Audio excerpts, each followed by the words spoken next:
invite Shiri Milo Loker from the State Controller's Office of Israel, who led the effort on behalf of the State Controller to produce a self-inspection. So, irrespective of all the conflict issues, and of course they're all there, the State Controller asked the question, well, what could have we done better in this case of Israel? And I think that was a very insightful, a very important study undertaken that has helped indeed change some of the policies of the government of Israel. So, without further ado, full screen. Shiri, floor is yours. Thanks. Okay. Hello, everybody. I'm glad you're here. Thanks, Uri and Gidon, for inviting me. So I'm going to talk to you about our report about water pollution. For the microphone. For the microphone. I'll try. Can you hear me? Thanks. So I'm going to talk to you about our report on water pollution between Israelis and Palestinians. And just a few words about what state audit got to do with water pollution between Israelis and Palestinians, as I said. And so I'll just briefly say that we're an independent state authority reporting to the Knesset. We audit all government entities as to their conduct, especially legality and regularity, economy, efficiency and effectiveness, and moral integrity. We also enjoy unlimited access to accounts, documents, and databases. So during 2016, we examined how the Israeli government is handling the issue of cross-border water pollution between the State of Israel and Palestinian territories, namely vis-a-vis West Bank and the Gaza Strip. The problem, as I think most of this forum understands, is basically that water, air, animals, and plants recognize no political borders. And in that respect, we found that water pollution in Israel is actually Israel's severest transboundary environmental hazard. The pollution of groundwater and streams is a threat to the population and the environment in three main aspects. Available water, of course, public health and quality of life, and ecological systems. You can see the basins in the area, which of course sees no borders between Israel, West Bank, and Gaza, and is quite severe. Here you can see some of how the pollution actually looks like, and some data in West Bank, about 83 of the wastewater go to streams or cesspits, while the rest 17% is treated in wastewater treatment plants either in Israel or in the West Bank. In Israel, as a comparison, only 2% is not treated, while 93% goes to wastewater treatment plants. As to reuse rates, which is quite important in the sense of using water for other uses, for recycling water. In Israel, about 82% is reused, while in the Palestinian areas, almost none of the wastewater is reused. The scope of our audit was, first of all, to look at the barrier to treatment and reuse of wastewater originating in Palestinian communities. Also looked at pollution of the Alexander and Nablus streams, Hebron stream, Kidron Nar stream, and Mishma stream in terms of the affluence of the El Bir wastewater treatment. main and very complex issue was also the pollution of the sea and streams in Gaza. As we all know, and this conference also implicated, is that this one is very complex. That's why it's also interesting. The complexity is in terms of the geopolitics and the conflict, the division of control of the territory. As you can see, the Oslo Agreement divided the territory such that you can see that the sea areas are, this is the full control of Israel. It's 60% of the territory of the West Bank. It's controlled by Israel. 8 territories are controlled by Palestinian Authority exclusively, and the B territories are divided control. The Palestinian Authority is responsible for the civil issues, and Israel is over the security issues. Now, also the differences in standard of living between Israel and Palestinians, and the perception of temporariness of the situation is also an issue that is quite important here. All that brings to the difficulty to cooperate and reach long-term solutions to environmental issues. Well, the light is actually the shared interests here, which are protecting groundwater, stopping pollution, and safeguarding public health. All that being said, I should warn you, this is an optimistic presentation.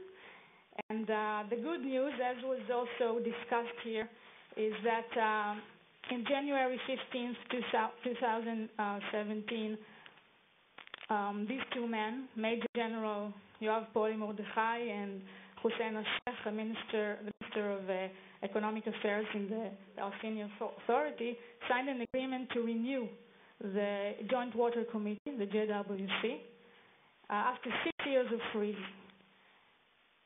And how did that happen? Well, maybe the parties were divided, as also was mentioned here, on the issue of will the Palestinian side have to approve water infrastructure in the settlements? That took 6 years to figure out, but in July 2016 we met with the head of Kogat, as I mentioned, Major Poli Mordechai, the general, and it was clear that he was not involved in the sea crisis. He wasn't familiar with the details of the conflict in this respect, and he left the stage to the Israeli Water Authority. At that time, and after that meeting, what seemed to happen is that he put the issue of the JWC and the Gidon in a high priority and was highly motivated to solve both of them. He initiated a meeting with the Palestinian Minister Hussein Al-Sheikh, and surprisingly the team found a formula which the more fundamental issues like pumping groundwater will require consensus and prior approval, while other issues will not. So it took more of 6 months to work the details, but eventually they did it.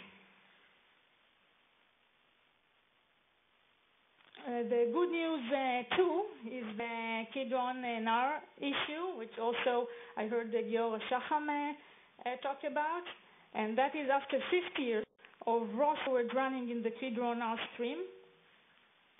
An Israeli-Palestinian agreement has been achieved to pipe the wastewater and reuse it. You can see here the Marsaba Ministry. We visited there. It's an amazing cultural site, and the potential of the area in terms of development for both parties' benefit is really huge. And we are hopeful that this agreement will eventually make happen, and the pipe will work. So after 50 years, how did that happen? So again, it's Also, Major General Pauline Mordechai was involved. He decided to prioritize this issue. Later on came a petition to the Supreme Court by Tzlul against all the government entities involved, Water Authority, on Environmental Protection Office, Treasury, etc.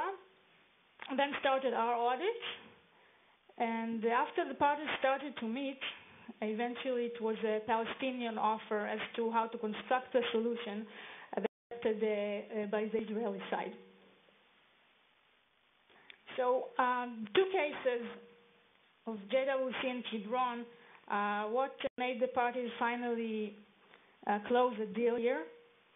I should mention that there was also a strong economic interest on both sides concerning the Gidon River to pipe the sewage and reuse the water, especially since both are growing dates in the Jordan Valley, as was mentioned here, a highly profitable business. So, was it timing? Was it the Trump effect? Was it fear of the Supreme Court? As I mentioned, there was a petition. Was it a fear of the state auditor, of us? Economic interests, personal motivations, positive communication between the parties, and trust that was developed. All of the above. It seems like all of the above, and I think it's again a proof that when you have the right timing, when you have the right people involved, and leadership of not even the highest governmental and president's leadership, but also more of a clerk's leadership, that they can sometimes make the difference and create understandings. The report general conclusions, because there are many also conclusions and recommendations inside the report, but in general we found that there was no government policy for cross-border environmental management in the government of Israel, no coordination between government bodies, no effective conduct vis-a-vis international players like some of you. So we have recommended an interministerial team to make a comprehensive government plan, to formulate government policy, to appoint leading integrating body, to enable complex problem solving, and to encourage donor states funded projects. Was anything done after the report? So except for the JWC and the Gidon, which we also see as some of the impact of audit and the report.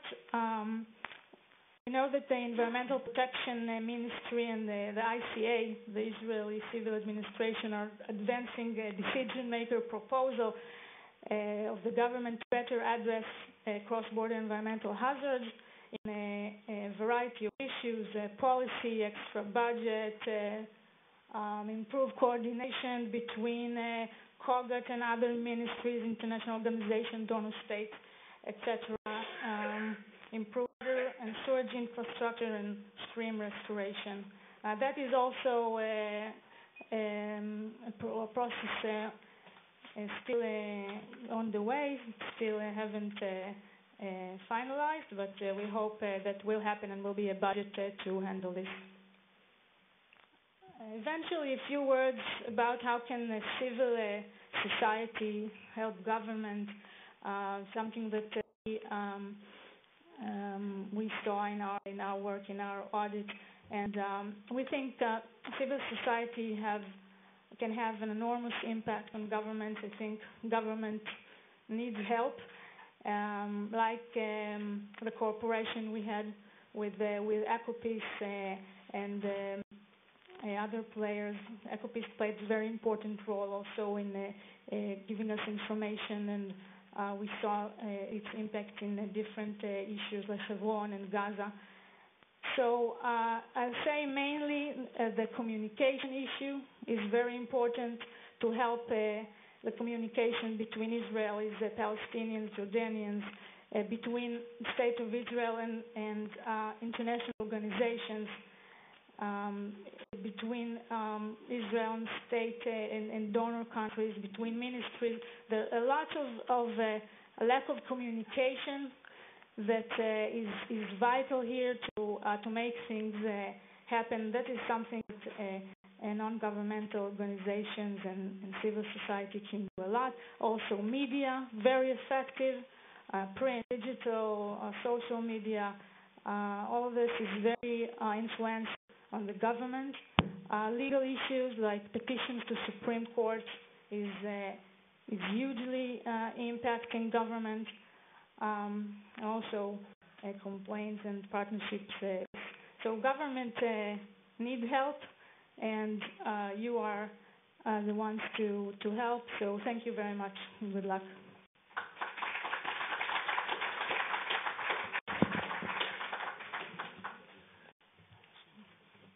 Thank you very much, Shiri. I think that was extremely enlightening to have a presentation of self-inspection from the government of Israel.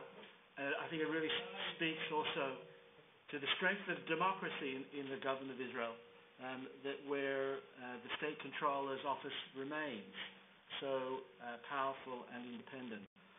In our analysis at EcoPeace and at the INSS, we think that the issue actually gets better solved when we look at the issue from a broader security perspective.